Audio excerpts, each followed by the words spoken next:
বন্ধুরা, আজকেও বিকালে নিয়ে চলে আসলাম একটা গ্রামের সুন্দর ভিডিও নিয়ে। তো গ্রামের সৌন্দর্য তোমাদের কার কার ভালো লাগে অবশ্যই কিন্তু কমেন্ট করে বলবে বন্ধুরা।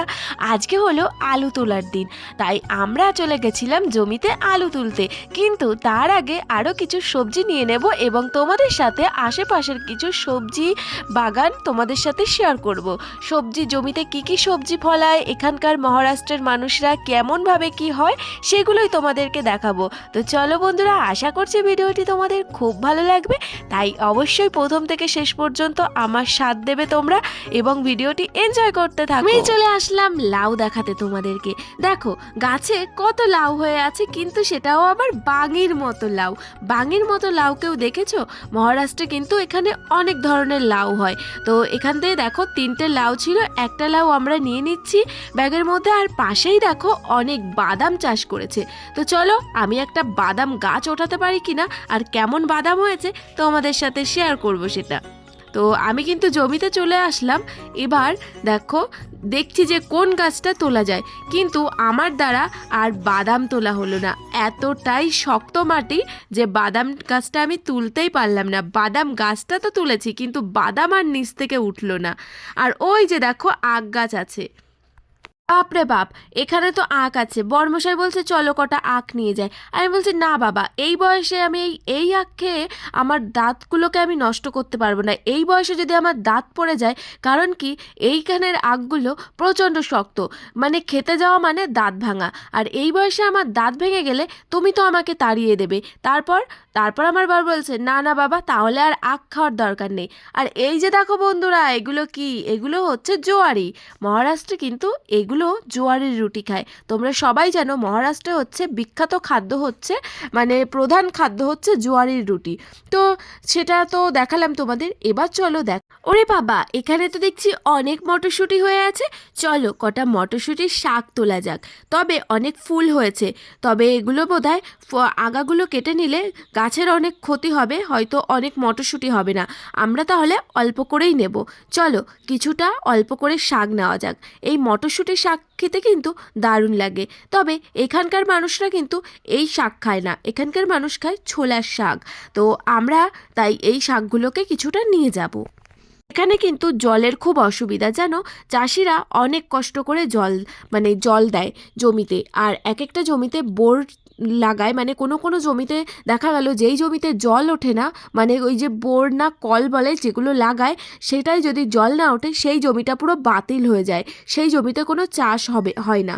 কারণ কি জলের প্রচণ্ড সমস্যা, করুণীয় অবস্থা এখানে জলের। তাই যেই জমিতে বোর নেই সেই জমিটা পুরো বিফলে যায়, সেটা আর যত যেটা বড়ই একটু জমি ভিতরে হোক ভিতরে না আছে কেন। সেইটাই তাই যে তোলো। খুবই কষ্ট করে এখানকার মানুষরা চাষাবাদি করে। গ্রামের চাষাবাদি দেখতে যতটা না সুন্দর, তার থেকেও অনেক কষ্ট একটা চাষির কষ্ট। কারণ কি তারা যদি জমিতে ঠিকঠাক ফসল না ফলাতে পারে, তাদের বাড়িতে দুমুঠো খাওয়া হয় না গো। এই যে কত কষ্ট করে ফসলগুলো ফলিয়েছে, তাই যেই জমিতে বোর নেই, মানে জলের কোনো ব্যবস্থা নেই, সেই জমিটা পুরো বাতিল হয়ে যায়। কারণ মহারাষ্ট্রে প্রচণ্ড জলের করুণীয় অবস্থা থাকে। তাই যেই জমিতে কল বসানোর পরেও যদি জল না ওঠে, এদিকে কত মেথি শাক হয়েছে, কত সুন্দর ফুলও ফুটে গেছে। আর এদিকে দেখো গমের শীষ দেখতে কি মিষ্টি লাগছে বলো। আর এই যে দেখো ওইদিকে আসার পথে মাম্মাম বলছে এগুলো দিয়ে পা দিয়ে ফোটাবে। কারা কারা এরকম মাঠে এসে এইরকম করতে ছোটবেলায় বলবে। আমিও কিন্তু অনেক করেছি।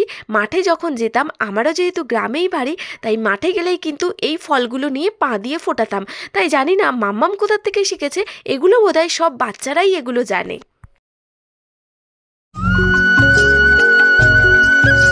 মাঠে আসতে গেলে তো পায়ে তো কাদা লাগবেই। দেখো এমন জায়গায় পা দিয়েছিলাম, জমির চাষিরা জল দিচ্ছিল। এই যে যেই পাইপটা দেখছো, পাইপে করে সাইডে ছিল কাদা, আমি দেখিনি, সেখানেই পাটা দিয়ে দিয়েছি। তাই জমিতে আসতে গেলে তো পায়ে তো কাদা লাগাতেই হবে। এরপর চলে আসলাম আমরা আলুর জমিতে।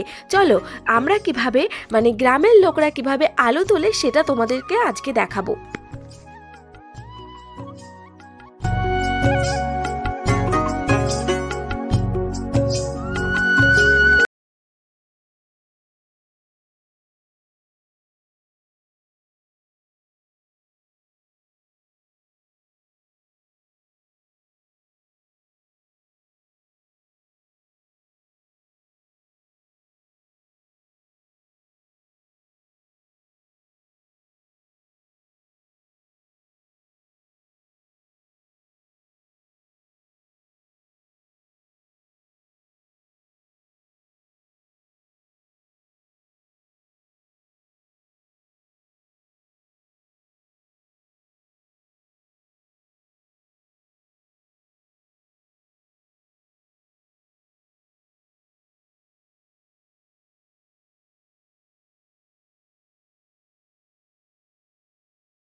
হ্যাঁ তোলো তোলো। আমার তো জমিতে আসার পর সত্যি অনেক ভালো লাগে, আর আলু তুলতে আমার কিন্তু খুব ভাল লাগে। যখন সবজি হয় এবং সবজি মানে ফসলগুলো যখন তোলার টাইম হয়, আমার কিন্তু এই ফসল তুলতে খুবই মজা লাগে। তাই তোমাদের কার কার ভালো লাগে অবশ্যই বলবে, আর এই আলু তোলার ভিডিওটা কেমন লাগছে তোমাদের অবশ্যই কিন্তু আমাকে জানিও। हम फर्स्ट टाइम आए ऐसा आलू उठाने को। ऐसा कभी नहीं देखा। आलू उठाने को वो बूट लेके गया था वो नहीं नहीं, वो दूसरा बूट लेके गया था। दूसरा होता नीला वाला ये जो माँ जूता क्यों लेके भागता है? वो अठारह के क्या वो जूता लेके भागते हैं सबका जूता गांव में लेके भागता है, और सब देखते हैं एक एक जूता लेके गांव में घूमता है। जूता का है, जूता का है। मम्मी कल जूता जूता में सुबह सुबह उठकर घूम रही थी इधर उधर ওই দেখ, ওই ওই গাছটা অনেক বড় হয়েছে বলে ওতে 4-5টা হয়েছে। আমার শোনাও কাজ করছে দেখো। ওই তো মাটিটা সরাও। এই দেখো হ্যাঁ হ্যাঁ, দুই ওই যে একটা আলু। তুমি দেখতে পাচ্ছ না সামনে? एक टोकरा लेकर आना पड़ती क्या घर में दो टोकरे ऐसा ऐसा গ্রামের মেয়ে বস, কাজ করে তো খেতেই হবে, তাই আজকে জমিতে এসে আলু আলু তুলছি। দেখো কিছু করে খেতে হয়, সবকিছু ট্যালেন্ট আছে, যেমন ফ্যাশনও দিতে পারি তেমন মাঠে বসে কাজও করতে পারি। কি করেছে? ये तुला की दान क्या पड़ी হুম মারে দেখাবো বিউটি আলু তুলছে। দিদিরে পাঠাবো।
বেগুনি কালার আর কত শিম হয়ে আছে। এরকম টাটকা টাটকা সবজি কিন্তু গ্রামেই পাওয়া যায় খেতে পারি, এবং তোমরাও কিন্তু গ্রামের মানুষদের জন্যই কিন্তু সবজি খেতে পারো। দেখো শুধু কালারটা দেখো কত সুন্দর, আর শিম গাছের ফুলগুলো দেখো আর কত সুন্দর মানে লাগছে দেখতে। এই শিম লাগালে মনে হয়। কি করছো তুমি এখানে বসে? দেখো মেথি শাক তুলছি, আর এই যে লাল লাল পাকা পাকা লঙ্কা, যে আমার পেছনে লাগতে আসবে তার পদে কিন্তু এটা ডলে দেবো। দেখো জমিতে, আমাদের জমিতে কত লঙ্কা হয়েছে, দেখো চারিদিকে লাল লাল হয়ে গেছে। আর এই যে হচ্ছে মেথি শাক, এই মেথি শাক হচ্ছে ভাজি খায়। তোমরা কি কখনো খেয়েছো? আমরা খাই মেথি শাক। তারপরে অনেক সবজি নিয়েছি আজকে, আর এই যে দেখো পুরো পাকা পাকা লঙ্কা এখন তুলছি, এই লঙ্কাগুলো নিয়ে যাওয়া হবে। চারিদিকে দেখাও।